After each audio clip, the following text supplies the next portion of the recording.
Good morning, I'm Remo, and this is the Daily Signal for November 24th, 2025.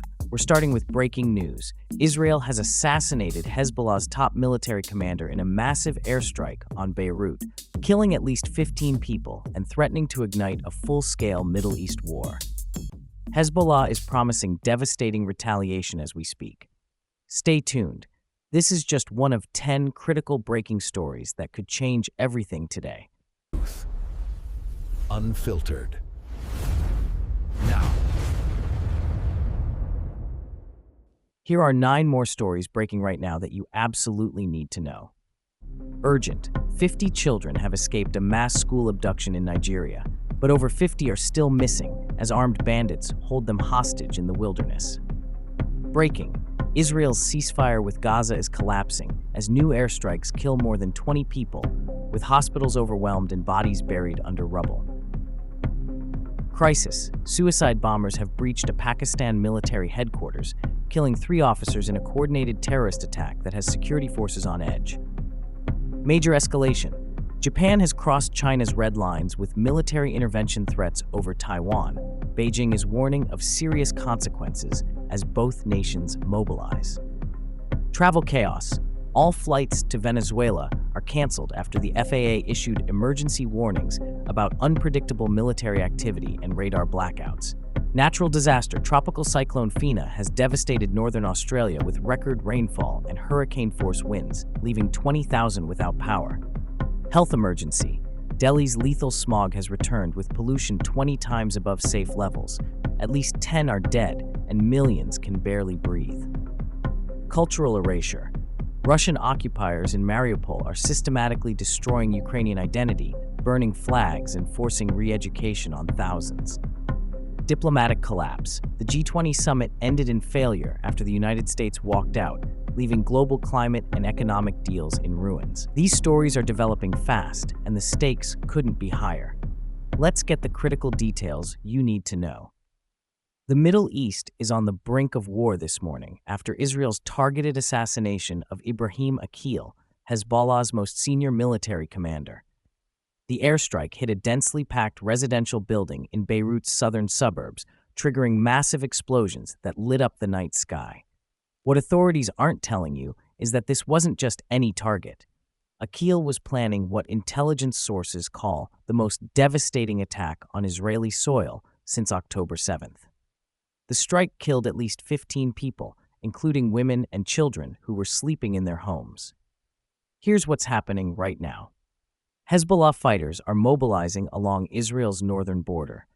The group's leader has vowed earth-shaking retaliation within 48 hours. Israeli cities are emptying as residents flee south, and the military has activated reserve units.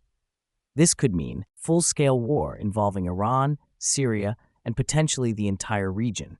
U.S. warships are moving into position as we speak. But that's not the only crisis spiraling out of control today. A desperate search is underway in Nigeria, where 50 children escaped a horrific mass abduction, but over 50 others remain trapped with armed bandits in the wilderness. The escapees are describing brutal conditions, beatings, starvation, and threats of execution. Here's the shocking reality. These children, some as young as 8 years old, were snatched from their school dormitories at dawn. The escapees say their captors are demanding millions in ransom and threatening to sell children who aren't bought back fast enough. Parents are camping outside government buildings, begging for action. Schools across 3 states have shut down. Military helicopters are searching the forests, but the bandits keep moving the children to avoid detection. What makes this even more terrifying? This is the 5th mass school abduction in Nigeria this year. Over 1,000 children have been taken, and hundreds are still missing from previous raids. The implications are staggering.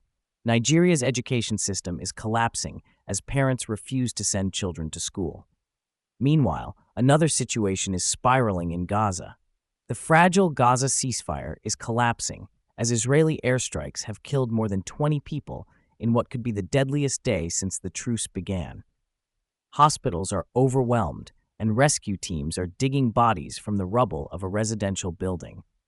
The crisis erupted after a single rocket was fired from Gaza. Israel's response was swift and devastating.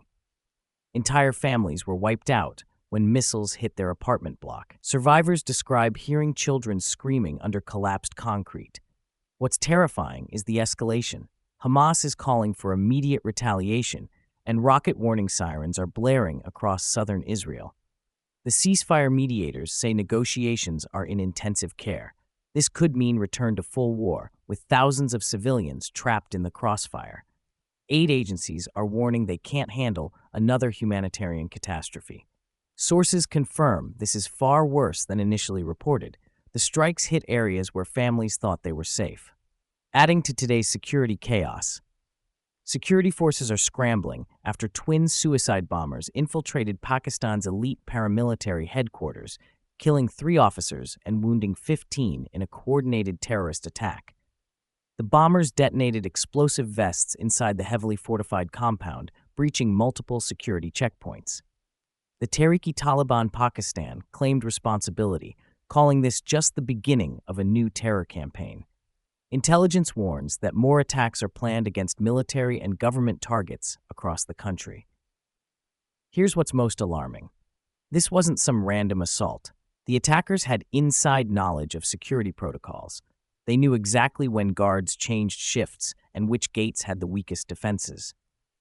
Major cities are now on lockdown. Military families are being relocated to safe houses. The government has activated emergency protocols as fear spreads through the security establishment. This represents a major intelligence failure and shows terrorist groups are becoming more sophisticated and deadly. The crisis deepens as we turn to East Asia. A major military confrontation is brewing between Japan and China after Tokyo suggested it would consider military intervention if Beijing attacks Taiwan. China's foreign minister has accused Japan of crossing red lines and warns of serious consequences. The unprecedented diplomatic explosion erupted during a defense summit when Japan's defense minister said Tokyo wouldn't stand by and watch if China invaded Taiwan. Beijing immediately summoned Japan's ambassador and placed military units on high alert. What's shocking is the language. China called Japan's remarks reckless and dangerous, hinting at possible military retaliation. Japanese naval vessels are now shadowing Chinese ships near disputed islands.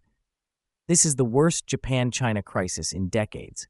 Both nations are mobilizing forces, and any miscalculation could trigger war in the Taiwan Strait. The U.S. is caught in the middle, with defense agreements requiring America to defend both Taiwan and Japan. The implications are staggering.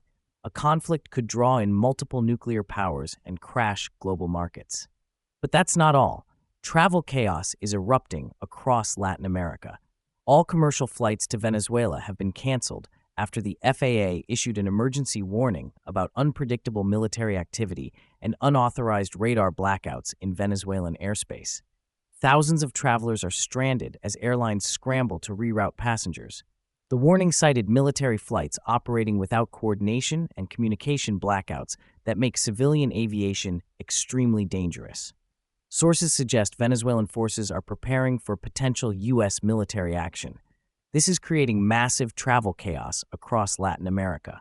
Cargo flights carrying essential supplies have also been suspended, threatening Venezuela's already fragile economy. Diplomatic sources say this could be preparation for conflict. Tropical cyclone Fina has battered northern Australia with record-breaking rainfall and hurricane-force winds, leaving 20,000 homes without power and causing widespread flooding. Darwin recorded 429 millimeters of rain in just 24 hours, an all-time record. Emergency crews are conducting water rescues as entire neighborhoods disappear under floodwater. The cyclone brought winds up to 104 kilometers per hour, turning trees into projectiles and ripping roofs from homes. Thousands of residents have been evacuated to emergency shelters. The cleanup could take months, with damage estimates already in the hundreds of millions. Delhi is experiencing a public health emergency as lethal smog returns to the world's most polluted capital.